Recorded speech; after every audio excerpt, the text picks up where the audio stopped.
Why didn't you tell me? You would have stopped me. Lara Brennan and her husband John met with his brother Mick and his wife Erit at a restaurant. The day before, Lara had a fight with her boss and now thinks she has lost the job.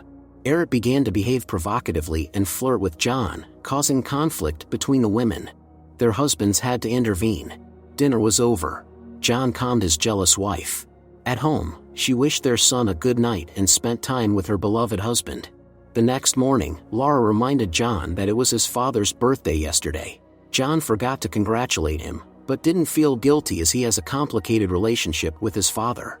Lara was surprised to discover red stains on her coat.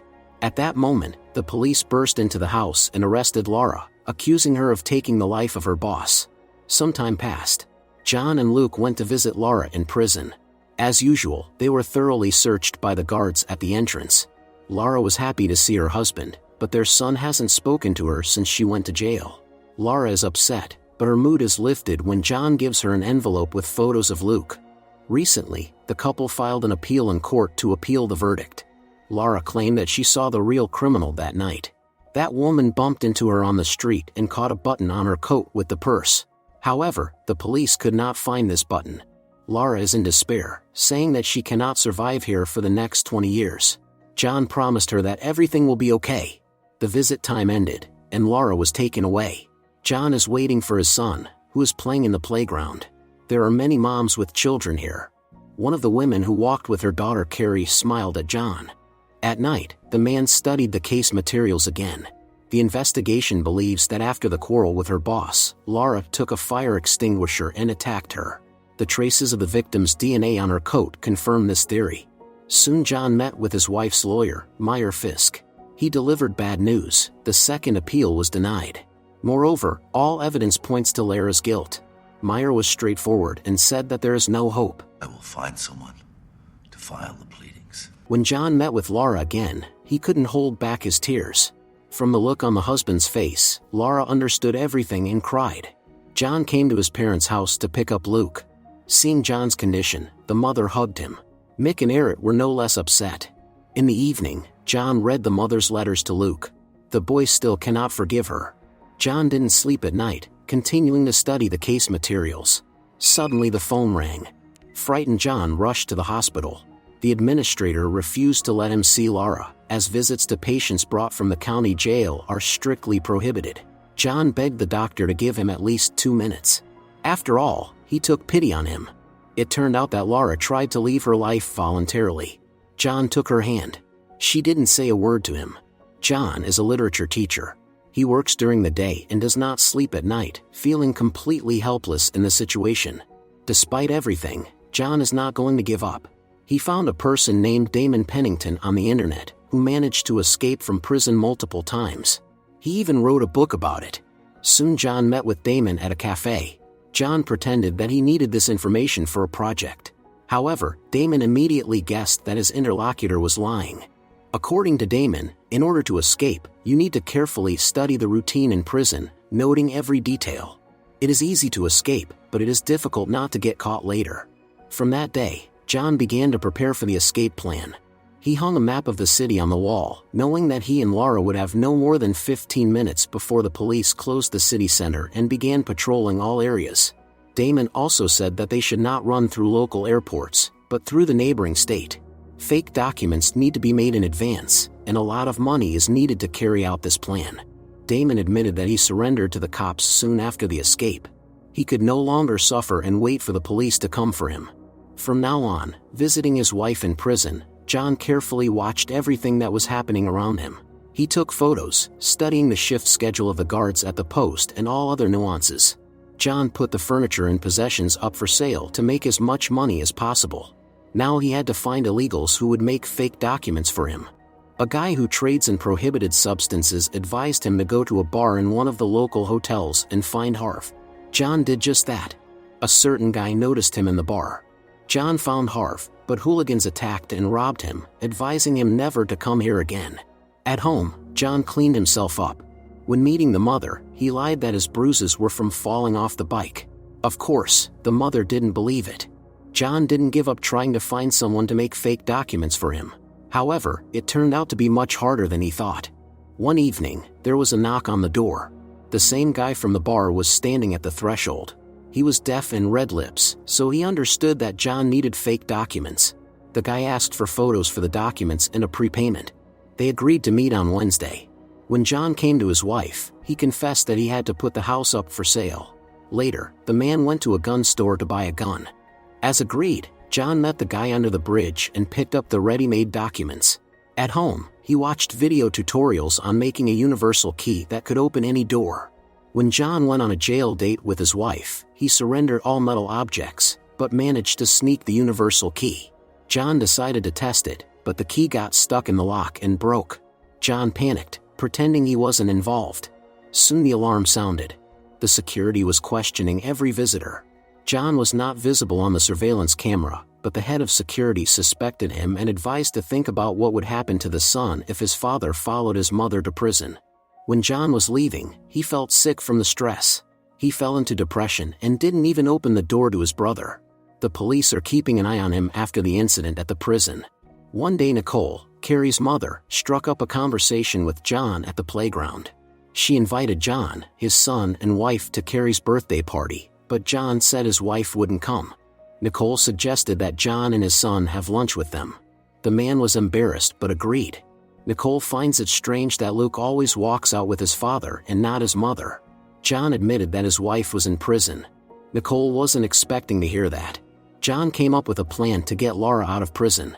Since she had diabetes, he would substitute her tests, making doctors think that she had a life-threatening complication.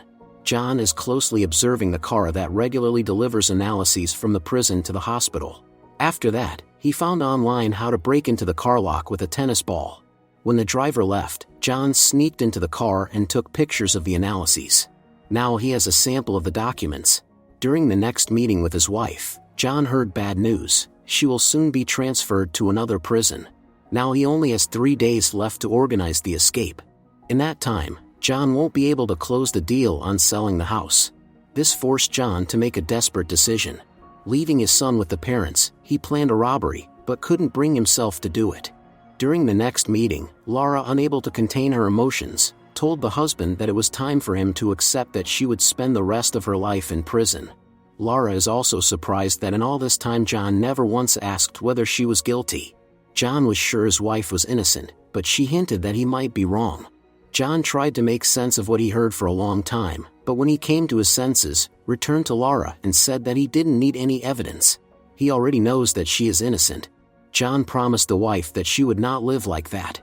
Lara couldn't hold back her tears. That same night, John, determined, followed a suspicious guy on the street and broke into his house to rob. A family engaged in illegal business lives here. John aimed his gun at the leader and demanded to know where the money was. For credibility, John fired and spilled hard alcohol on the floor, setting off a fire. The illegals was terrified because there was a laboratory in this house. A shootout ensued, during which John took the life of the ringleader. When John was leaving, the ringleader's wounded brother begged not to leave him here. John was taking him to the hospital, but he didn't get there in time. The guy passed away. John left him on a park bench. When the police arrived at the burned house, they discovered a laboratory in the basement. Meanwhile, John made a breach in the fence so that nothing would hinder the escape later. At night, he went to his parents' house for his son, who had been asleep. The father asked John if everything was okay. He lied that he was. John wanted to wake up his son to go home. At that moment, the father found 3 plane tickets in his wallet. John didn't notice when he too fell asleep. When the man woke up, it was already morning. Before John left, the father hugged him for the first time in a long time. He understood that soon his son and grandson would be far away. While the detectives were doing their job, Luke and John packed the things, taking only what was necessary. Now John had enough money to escape. He ripped all the maps off the wall and threw them in the garbage can. After that, the man cut the wires in the electrical switchboard of the prison building so that an operator could not contact anyone. John hacked into the car that delivered medical examinations data to the hospital and swapped Lara's test results. The detectives had no leads in the robbery and arson case, except for a shard of the car. Meanwhile, John brought Luke to Carrie's birthday party. Nicole wanted John to stay, but the man said he urgently needed to finish some things. The detectives found out that the car belonged to Lara Brennan, who was in prison. The police intended to check on her husband. When the doctors saw Lara's test results, they were shocked. Since John had cut the wires, the doctor could not get through to the operator and asked the ambulance to be sent to the prison. Lara was taken to the hospital in handcuffs. She had no idea that John was following her. Meanwhile, the detectives visited John's house. Inside, it was empty because the house was being prepared for sale. When Lara was taken to the hospital, the lieutenant made a call and warned that the prisoner's husband might be up to something. John came into the ward with a gun and ordered the police to put down their weapons and kneel. Lara, shocked, begged her husband to stop, but he said it was the only way. This was the only way their family could reunite. After changing into white gowns, the spouses left the ward and ran into the elevator. The lieutenant tried to intercept them, but John pointed his gun at him. Lara couldn't believe this was really happening, but the husband assured her that everything would be okay and told her to change clothes.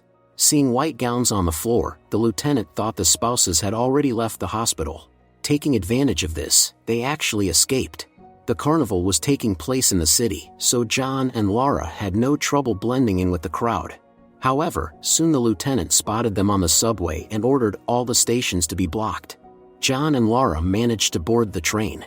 Upon seeing this, the lieutenant ordered via radio to stop the transport. John had anticipated this.